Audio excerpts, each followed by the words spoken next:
अस्सलामुअलैकुम, आप देख रहे हैं समा। मैं हूं फवाज़ ज़ैदी और मैं हूं किरण आफ्ताब। बुलेटिन में खुश आमदीद। आज़ाद कश्मीर इलेक्शन को ख़त्म हुए अभी चंद दिन भी नहीं हुए और मुल्क में आम इंतखाबात की बातें की जाने लगी हैं। पीपल्स पार्टी के चेयरमैन बिलावल भुट्टो जरदारी की निगाहों ने बहुत कुछ देख लिया। उन्होंने कारकुनों को जब ही तो नया हदफ दे दिया। कहते हैं कि जनरल इलेक्शन किसी भी वक्त हो सकते हैं, जियाले तैयार रहें, इख्तिलाफात को हंगामी बुनियाद पर भुलाना होगा। बिलावल भुट्टो जरदारी ने पीटीआई सरकार को भी तनकीद का निशाना बनाया। कहा, बच्चा बच्चा जानता है कि तब्दीली का असल चेहरा तबाही है। कराची को बचाना है तो पीटीआई को भगाना होगा। किसी भी वक्त जनरल इलेक्शंस हो सकते हैं। अब से आपको अपना तैयारी शुरू करना चाहिए। वो फुटिंग पे आपस के इख्तिलाफात भूलने पड़ेंगे। हमने बड़े बड़े कुव्वतों का मुकाबला करना है। कराची की अवाम जान चुके हैं कि अगर हमने कराची को बचाना है, हमने पीटीआई को भगाना है, हमने दहशतगर्दों का जमात को भगाना है। कराची के लिए सबसे अहम टारगेट्स है, हमारे फोकस है, वो सबसे पहले पानी का मसला है।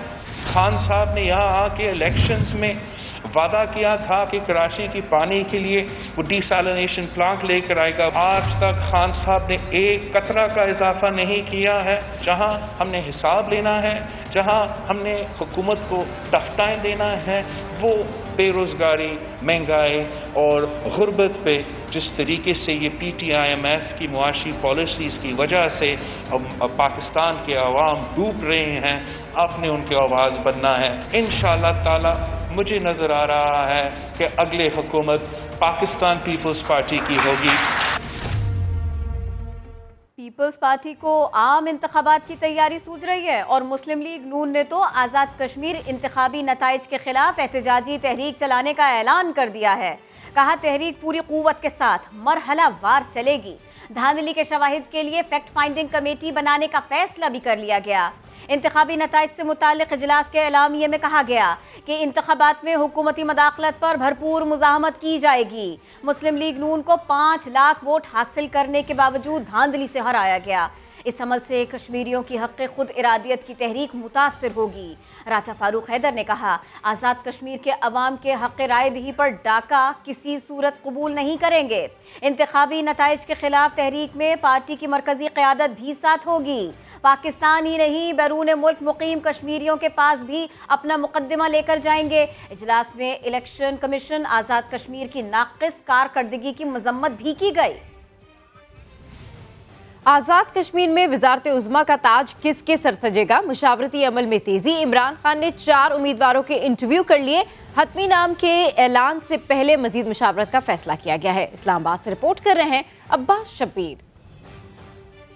आज़ाद कश्मीर का नया वजीर आज़म कौन होगा? इंटरव्यू का मरहला मुकम्मल। चेयरमैन PTI इमरान खान से अहम नौमुंतखब अरकान कानून साज असम्बली की बैठक। बैरिस्टर सुल्तान महमूद, ख्वाजा फारूक, सरदार तनवीर इलियास और अजहर सादिक से 15-15 मिनट की 1-on-1 मुलाकात भी की।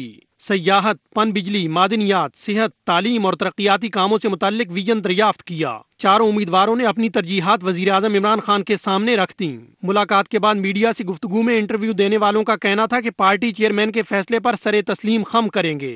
ख्वाहिश करना तो हर आदमी का हक है। इस पर हम एक दूसरे से बाजी नहीं लेना चाहते कि इमरान खान पारी छोड़े हैं कि वो जो फैसला करेंगे वो हमारे लिए काबिल कबूल हो। किसको क्या ओहदा दिया जा रहा है, वो चूँकि चेयरमैन ऑफिस से ही प्रेस रिलीज वो देते हैं या जिस तरह भी स्टेटमेंट देते हैं, तो वो हम चाहते हैं कि वहीं से आए तो ज़्यादा अच्छा। हम इमरान खान साहब के वर्कर हैं और वर्कर रहेंगे पूरे पाकिस्तान में। जिस जगह जो मुझे असाइनमेंट देंगे मैं इंशाल्लाह वो अदा करूँगा। इमरान खान साहब को पार्टी चेयरमैन का प्रोग्राम इख्तियार है, जिसे वो नामजद करेंगे। इसमें PTI में कम अज़ कम यह है जी कि वो फैसला कबूल होगा। आज़ाद कश्मीर में वज़ारत उज़्मा का मनसब किसको मिलेगा? इमरान खान हतमी फैसला मजीद मुशावरत के बाद करेंगे। शिकस्त तो नून लीग को सियालकोट के ज़िमनी इंतखाब में भी हुई है। वजह नशिस्त जीतने वाले PTI उम्मीदवार एहसन सलीम ने बता दी है। कहते हैं कि मरियम नवाज़ का बयानिया मतवालों की हार का बाइस बना। पार्टी को अहम कामयाबी दिलाने वाले रहनुमा ने पार्टी से वजारत की उम्मीद भी लगा दी।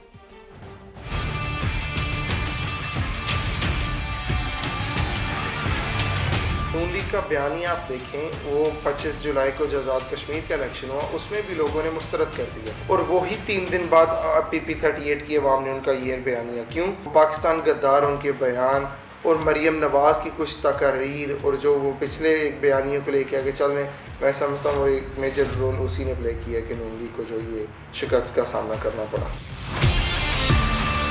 आवाम का जो मोहब्बत और प्यार और इज़्ज़त जो उन्होंने हमें दी और जो वापस हमने उन्हें दी, जो आज तक वरियो ख़ानदान में रिले काबिल इज़्ज़त है, लेकिन शायद वो लोगों को नहीं दे सके। लोगों के अंदर उनका खौफ व हिरास ज़्यादा है, ना कि लोग उनकी इज़्ज़त और रिस्पेक्ट करते हैं। इतनी मेहनत से हमने ये सीट देखी जीती, मेरा ख्याल है कोई पार्टी ऐसा डिसीजन करेगी कि हमें वजारत दे। अगर वो देंगे इंशाल्लाह ताला वजारत, तो अपने हल्के को इंशाल्लाह ताला मॉडर्न हल्का बनाएंगे और यहाँ के जो विलेजेस हैं वो पाकिस्तान के बेहतरीन मॉडर्न विलेजेस के अंदर से बनाएंगे। मुस्लिम लीग नून के रहनुमा अता तारड़ ने सियालकोट के ज़िमनी इंतखाब में PTI को हराने का चैलेंज दिया था। शिकस्त की सूरत में नाम बदलने के लिए कहा था। इलेक्शन नताइज के बाद PTI रहनुमा अता तारड़ को चैलेंज याद दिलाकर छेड़ने लगे। उस्मान डार ने लिखा, शोबदेबाज चैलेंज हार गए, कारकुन इनका नया नाम तजवीज़ करें। गिरफ्तार MPA नज़ीर चौहान के प्रोडक्शन ऑर्डर्स जारी होने के बावजूद असम्बली में ना लाए जाने पर स्पीकर पंजाब असम्बली बरहम हो गए। कहा, यह कोई जंगल नहीं है और ना ही कोई टार्जन बने। MPA के खिलाफ लाहौर में एक और मुकदमा दर्ज कर लिया गया। इमरान भट्टी की रिपोर्ट देखिए। तरीन ग्रुप के MPA को असम्बली क्यों नहीं लाया गया? चौधरी परवेज इलाही बरहम हो गए। 25 मिनट बाद ही इजलास मुलतवी कर दिया। नज़ीर चौहान की गैर मौजूदगी पर सईद अकबर नवानी ने नुक्ता एतराज उठाया। स्पीकर चौधरी परवेज इलाही ने कहा, प्रोडक्शन ऑर्डर पर अमल न हुआ तो कोई कानून मंजूर नहीं होने दिया जाएगा। ये टार्जन बनने की कोशिश न करें, ना ये जंगल है, ये पार्लियामेंट है पंजाब की। जब तक नज़ीर चौहान और प्रोडक्शन ऑर्डर की आप बात नहीं मानेंगे, रोज इजलास होगा, रोज की बात होगी, आपका कोई कानून पास नहीं होगा। स्पीकर ने बगैर किसी कार्रवाई के इजलास जुम्मे की दोपहर 2 बजे तक मुलतवी कर दिया। दूसरी तरफ नज़ीर चौहान के खिलाफ कार्य सरकार में मुदाखलत के इल्जाम पर ग्रीन टाउन थाने में एक और मुकदमा दर्ज कर लिया गया। FIR के मुताबिक उन्होंने कश्मीर इलेक्शन के दौरान लाहौर में कायम पोलिंग स्टेशन में जबरदस्ती घुसने की कोशिश की और SHO से बदतमीजी की। उधर FIA साइबर क्राइम यूनिट ने नज़ीर चौहान को जिला कचहरी पेश किया। अदालत ने मुल्ज़िम का 2 रोज़ा जिस्मानी रिमांड दे दिया। कैमरा और रिपोर्टिंग टीम के साथ इमरान भट्टी, समा, लाहौर। अब से कुछ ही देर में देखिए, धमकी मिली तो कतार लगी। जियालो के कायद बिलावल भुट्टो ने कराची वालों को एक बार फिर सुहाने ख्वाब दिखाने शुरू कर दिए। दावा किया कि मसाइल का हल सिर्फ पीपल्स पार्टी के पास है। सिंध हुकूमत की मेहनत से शहर में बेहतरी आ रही है, पानी और कचरे के मसाइल पर फोकस कर रहे हैं। हलीम आदिल शेख ने बिलावल भुट्टो के दावों को मुस्तरद कर दिया है। कहते हैं अगले इंतखाबात में सिंध से पीपल्स पार्टी का सफाया हो जाएगा। कराची में जो मेहनत सिंध हुकूमत कर रही है, बेहतरी इंशाअल्लाह ताला कराची के अवाम को नजर आना शुरू हो गया है, सबको नजर आना शुरू हो जाएगा। बिलावल साहब, क्या वाकई कराची दुरुस्त हो गया? जमीनी हकाइक तो कुछ और ही कहानी बयान कर रही हैं। सिंध पर मुसलसल 13 बरस की हुक्मरानी के दौरान तो शहर कायद के मसाइल हल न हुए, लेकिन अब बल्दियाती इंतखाबात से पहले बिलावल ने नए वादे शुरू कर दिए। पानी पे हम बहुत मेहनत करेंगे इंशाल्लाह ताला। दूसरा, आप कचरा पे जिस तरीके से पिछले सालों में बेहतरी आया है। बिलावल भुट्टो जरदारी तो पीपल्स पार्टी को ही कराची का वाहिद हल करार दे रही हैं। कराची के अवाम जान चुके हैं कि अगर हमने कराची को बचाना है, हमने PTI को भगाना है, हमने दहशतगर्दों का जमात को भगाना है। कराची को बचाने के लिए एक ही जमात है, पाकिस्तान पीपल्स पार्टी है। चेयरमैन पीपल्स पार्टी कराची में अपना मेयर लाने का ख्वाब देख रही हैं, लेकिन अपोजिशन का दावा है कि सिंध से भी PP का सफाया होने वाला है। सिंध में अगली बारी इंशाअल्लाह सिंध में है। अब सिंध में तब्दीली आकर रहेगी, सिंध में तहरीक इंसाफ की हुकूमत आकर रहेगी। पीपल्स पार्टी सिंध से फारिग शुद। हलीम आदिल शेख सूबाई हुक्मरानों को मसाइल का जिम्मेदार करार देते हैं और कहते हैं PTI उनसे निजात दिलाएगी। वज़ीर मुमलिकत फरूख हबीब ने सिंध में तामीराती शोबे की तरक्की में मुराद अली शाह की हुकूमत को रुकावट करार दे दिया। कहते हैं सिंध में सरमायाकार शिकायत कर रहे हैं कि सूबाई हुकूमत मंसूबों की मंजूरी नहीं दे रही। 15 माह के दौरान 400 में से सिर्फ 90 मंसूबे मंजूर हुए। सिंध बिल्डिंग कंट्रोल अथॉरिटी दीमक का शिकार है। जब तक पैसे न दो यहाँ काम नहीं होता। जो सिंध हुकूमत है, जो बड़े मंसूबे हैं, तकरीबन 400 के करीब उनके पास जो है वो दरखास्तें मौसूल हुई हैं। वहाँ के जो बिल्डर्स हैं, सरमायाकार हैं, उनकी तरफ से ये एक वाज़ेह शिकायत जो है वो मौजूद है। पिछले 15 माह में 400 मंसूबों की दरखास्तें मौसूल होने के बावजूद सिर्फ जो है वो 90 मंसूबे जो हैं वो अप्रूव किए गए हैं। 300 से ज़ायद ऐसे मंसूबे हैं जहाँ से अरबों रुपए की सरमायाकारी जो है वो आएगी। कई लाख नौकरियाँ जो है वो मज़ीद जनरेट हो सकती हैं, लेकिन जो मंजूरी का अमल है वो खटाई के अंदर पड़ा हुआ है। सिंध बिल्डिंग कंट्रोल इदारा जो है वो दीमक का शिकार हुआ है। शिकायत सुनने को मिलती हैं कि जब तक फाइल के पहिए ना लगाए जाएं, प्रोजेक्ट की कमीशन की यकीन दहानी ना कराई जाए, पैसे ना दिए जाएं, तो वो मंसूबे जो हैं वो मंजूर नहीं होते। बाकी तमाम सूबे जो हैं वो अपने सिस्टम्स को अपग्रेड कर रहे हैं, ऑनलाइन कर रहे हैं। हम ये भी एक्सपेक्ट करते हैं कि सिंध हुकूमत वो इसके ऊपर ख़ास तवज्जो दे। पीपल्स लिबरेशन आर्मी के 94वें यौम तासीस के हवाले से GHQ में तकरीब। DG ISPR के मुताबिक army chief general Qamar Javed Bajwa ने कहा कि हर चैलेंज के दौरान पाक चीन ताल्लुकात मिसाली हैं। चीनी दिफाई अताशी का कहना था कि दुनिया बदल सकती है लेकिन हम हमेशा साथ साथ खड़े हैं। मज़ीद तफसीलात जान लेते हैं। समग्र नुमाइंदे उस्मान खान हमारे साथ मौजूद हैं। उस्मान, बताइएगा कि तकरीब में और कौन कौन सी शख्सियात शरीक थीं और क्या गुफ्तगू हुई? जी बिल्कुल, ये चाइनीज लिबरेशन आर्मी के 94 साल जो है वो मुकम्मल होने पर यौम तासीस के हवाले से तकरीब थी, जिसमें चीनी सफ़ीर, डिफेंस अताशी और दीगर आला हुकाम ने शिरकत की है।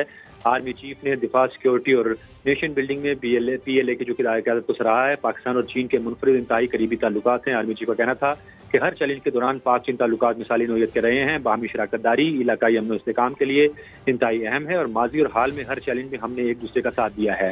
आर्मी चीफ का कहना था कि PLA और पाक फौज मुश्किल वक्त के भाई हैं और बाहमी मुफादात के तहफ़्फ़ुज़ के लिए हमारे ताल्लुकात मुसलसल मजबूत हो रहे हैं और पाक चीन स्ट्रेटेजिक ताल्लुकात खित्ते में मिसाली नौयत के हैं और पाकिस्तान और चीन हर मौसम के दोस्त, स्ट्रेटेजिक पार्टनर और आनी भाई हैं। बहुत शुक्रिया आपका। पाकिस्तान अफगानिस्तान में किसी ग्रुप का हामी नहीं, सिर्फ अफगानिस्तान में हम चाहते हैं। वज़ीर आज़म इमरान खान का दुनिया को पैगाम। कहा, पाकिस्तान से अफगानिस्तान में फौजी कार्रवाई की इजाज़त नहीं देंगे।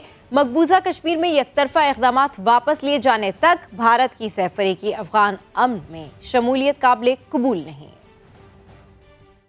एवनफील्ड रेफरेंस में सज़ा के खिलाफ अपीलों पर समाअत में कोरोना रुकावट बन गया। मरियम नवाज टेस्ट पॉजिटिव आने पर पेश न हो सकी। उनके वकील ने भी ये कहकर इल्तिवा की दरख्वास्त भेज दी कि मरियम नवाज से मुलाकातें रहीं, कुछ दिन क्वारंटीन में ही रहना चाहती हैं, उन्होंने ऐसा बताया। मगर मरियम नवाज के शौहर अदालत भी पहुंच गए और मीडिया के सामने खूब गरजे बरसे भी। सुहेल रशीद रिपोर्ट कर रहे हैं। मरियम नवाज कोरोना के बायस गैर हाजिर। वकील अमजद परवेज मरियम नवाज से हुई मुलाकातों के बायस एहतियातन करंटीना में, अदालत से वो भी गैर हाजिर। लेकिन मरियम नवाज के शौहर बनफ्से नफीस हाई कोर्ट आ पहुँचे। कैप्टन रिटायर्ड सफदर ने मीडिया से गुफ्तगू में तमाम मुकदमात को झूठा और मफरूजा कहा तो कश्मीर इलेक्शन में शहबाज शरीफ की गैर हाजिरी पर वजाहतें भी पेश की। जिस अदालत के बाहर खड़े हैं, यहाँ के एक बेंच पे जमानत देते हुए कहा कि मफरूजों पे सजा है। वो मफरूजे ही है। मफरूजा वही है जो जुनेजो मरहूम के साथ हुआ। मफरूजा वही है जो जुल्फकार अली भट्टो की शहादत पे हो गया। मियाँ शहबाज शरीफ साहब चूँकि पार्टी के सदर हैं, उन्होंने हुक्म दिया, एक टीम बनाई कि आप टीम जो है मेरी टीम जाकर लड़ेगी। ये छोटा अखाड़ा था, छोटे पहलवान लड़े। जब बड़ा अखाड़ा लगेगा पाकिस्तान में, उसमें बड़ा पहलवान लड़ेगा। इस्लामाबाद हाई कोर्ट ने मरियम नवाज की हाजिरी से इस्तिस्ना, जबकि उनके वकील की इल्तवा की दरखास्तें मंजूर कर ली और समाअत 4 अगस्त तक मुलतवी कर दी। कैमरामैन चंगेज चौधरी के साथ सुहेल रशीद, समा, इस्लामाबाद।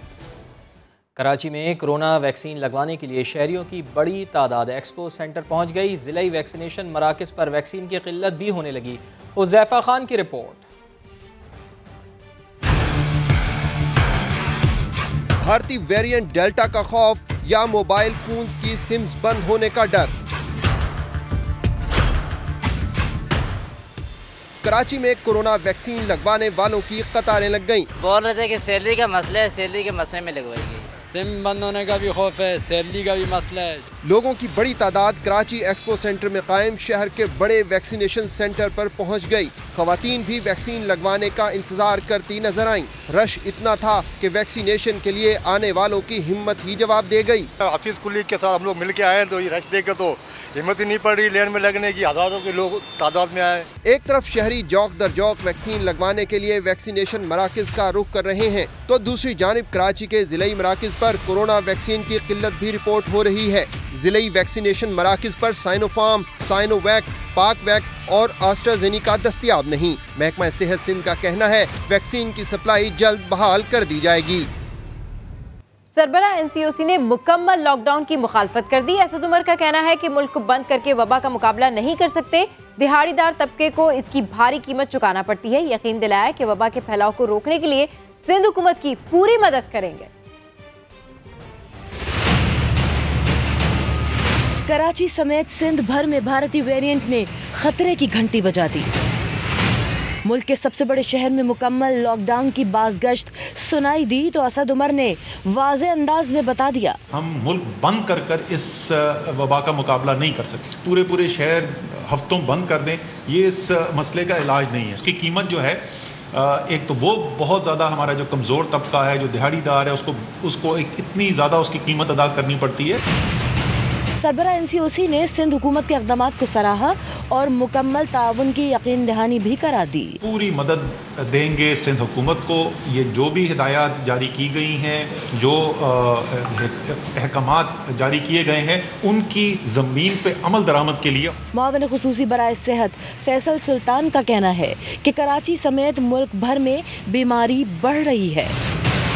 कराची में अगर हम टोटल सारे शहर को देखें तो तकरीबन 50% जो बेड्स हैं जो क्रिटिकल केयर के लिए हैं वो ऑक्यूपाइड हैं। हॉस्पिटल्स की कैपेसिटी के ऊपर वाज़े दबाव दिखा रहा है। डॉक्टर फैसल सुल्तान ने एक बार फिर अवाम से एहतियाती तदाबीर पर अमल करने की अपील भी की। कोरोना का खौफ या सिम बंद होने का डर, कराची एक्सपो सेंटर शहरियों से खचाखच भर गया। सोशल मीडिया को दिलचस्प तबसरों का मौका मिल गया। चलो चलो एक्सपो चलो। कराची के एक्सपो सेंटर में कोरोना वैक्सीन के लिए कतारें। सोशल मीडिया पर दिलचस्प तबसरे होने लगे। ज्यादातर सारिफ इसे सिम बंद होने की वार्निंग का नतीजा करार दे रहे हैं। शाहिद खान और कलीम खान ने अपनी ट्वीट में लिखा, मरने से नहीं सिम बंद होने से डर लगता है। खातून सारिफ ने तस्वीर शेयर करके अपने ख्यालात का इजहार किया।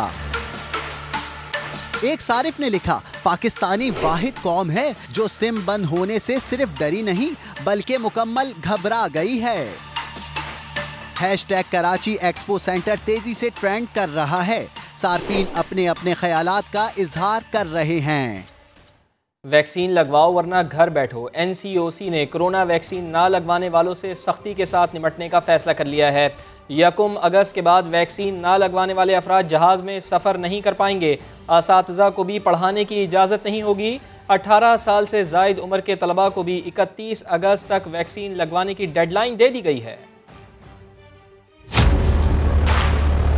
1 अगस्त को हवाई जहाज पे जो सफर करेंगे लोग, उनके लिए ये पहले से अनाउंसमेंट कर दी गई थी कि 1 अगस्त से सिर्फ वो लोग जो कम से कम एक वैक्सीन की डोज लगवा चुके हैं, सिर्फ वो सफर कर सकेंगे। अगर आप वैक्सीनेटेड नहीं हैं तो 1 अगस्त से आप स्कूलों में जाके या कॉलेज के अंदर जाके पढ़ा नहीं सकते।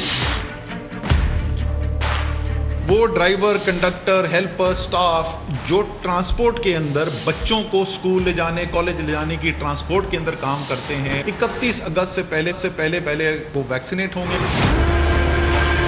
बिल है इनके लिए 31 अगस्त आखिरी तारीख रखी गई है। अगर उनकी उम्र 18 साल या इससे ज्यादा है, लॉ इन्फोर्समेंट एजेंसीज हैं उसमें अगर काम करते हैं लोग, क्योंकि उनका भी अवामी राब्ता होता है, उनके लिए भी 31 अगस्त आखिरी तारीख है। जो पब्लिक सेक्टर के मुलाजमीन हैं, उनकी फैमिलीज जो है, 31 अगस्त फाइनल डेट है। उसके बाद जो है आप दफ्तर नहीं आ सकेंगे। वो लोग जो होटल में काम करते हैं, रेस्टोरेंट, मैरिज हॉल्स, जो शादी हॉल्स हैं, वहां पर काम करते हैं, बसों के अड्डे हैं, रेलवे स्टेशन है, चाय खाने हैं, जहां पर भी लोग आते हैं, अवाम आते हैं, इनकी भी 31 अगस्त जो है वो डेडलाइन रख ली गई है।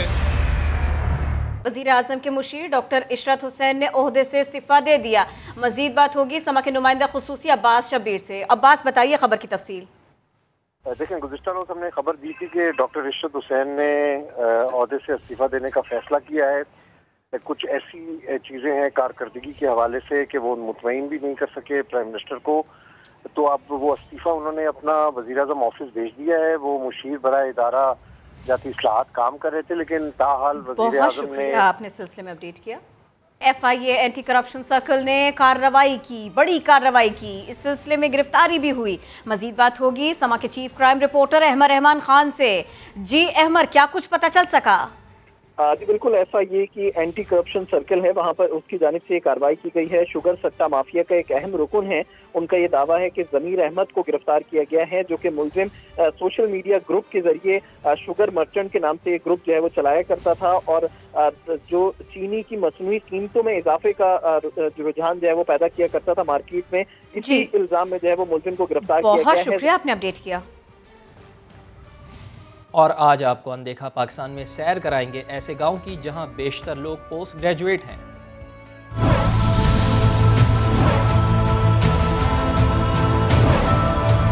पाकिस्तान का सबसे पढ़ा लिखा गांव रसूलपुर।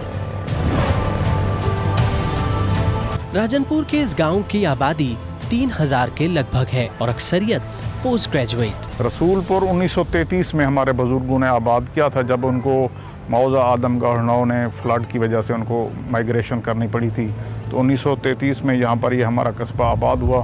तो यहीं से हमारी तालीम की बुनियाद रखी गई अल्हम्दुलिल्लाह। राजनपुर में एक गांव है जिसका नाम रसूलपुर है और वहाँ की ये बात मशहूर है कि वहाँ की बिल्ली भी ग्रेजुएट है। 100 साल पहले जब ये गांव बसना शुरू हुआ तो मकीनों ने सबसे पहले खुद 2 प्राइमरी स्कूल खोले, जिनमें से एक लड़कियों का था।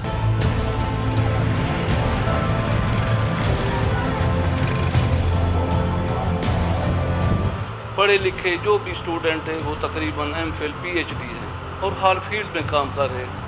आप जहाँ भी जाएंगे माशाल्लाह आपको कोई ना कोई एक फर्द किसी ऑफिस में रसूलपुर का ज़रूर मिलेगा। यहाँ डॉक्टर हैं, वकील हैं, PhD हैं, ख़वातीन भी है। ख़वातीन भी तालीम का वही रेशो है जो मर्दों में है। तारीख में अब तक एक मुकदमा भी दर्ज नहीं हुआ। अमन का ये आलम है कि सास बहू के झगड़े भी नहीं सुनाई देते। जिस घर में सास MA या MSc हो, बहू PhD हो और नंद डॉक्टर हो, जेठानी प्रोफेसर हो, उस घर में किस बात का झगड़ा? कहीं कचरा मिलेगा न गंदगी, सीवरेज का निजाम मिसाली, सड़कें पक्की। गांव वालों ने तरक्कियाती मंसूबों के लिए अपना एक इदारा कायम कर रखा है। गांव में होटल खोलने पर पाबंदी है ताकि लोगों को फजूल मशगलों से रोका जा सके। जो इस गांव का नहीं वो यहाँ जमीन भी नहीं खरीद सकता। 100 साल हो गए, ये इलाका आज भी बुजुर्गों की रिवायात अपनाए हुए है। इलियास कबूल, समा, राजनपुर।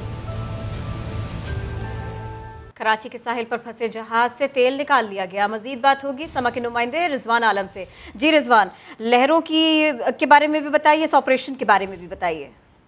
जी, साहिल पे जो फंसा हुआ है जहाज, इसमें 115 टन तेल था। इसमें से 92 टन तेल जो है वो 2 दिन में निकाल लिया गया है। 23 टन तेल इसमें छोड़ दिया गया है ताकि जब इसको रेस्क्यू किया जाएगा, सैल्वेज ऑपरेशन होगा, तो उस दौरान इसको स्टार्ट करने और चलाने के लिए इसमें ये तेल जरूरी था। बाकी जो तेल है वो कस्टम के पास गिरवी रखा रहेगा और KPT के और अखराजात जो है वो शिपिंग एजेंट जो है वो दे देता है और कोई क्लेम नहीं होता तो ये तेल उसको वापस कर दिया जाएगा और अगर नहीं तो फिर वो ये तेल बेच के जो है अखराजात और क्लेम पूरा किया जाएगा। जी बहुत शुक्रिया, आपने अपडेट किया। हेडलाइंस होंगी ब्रेक के बाद। देखते रहिए समा।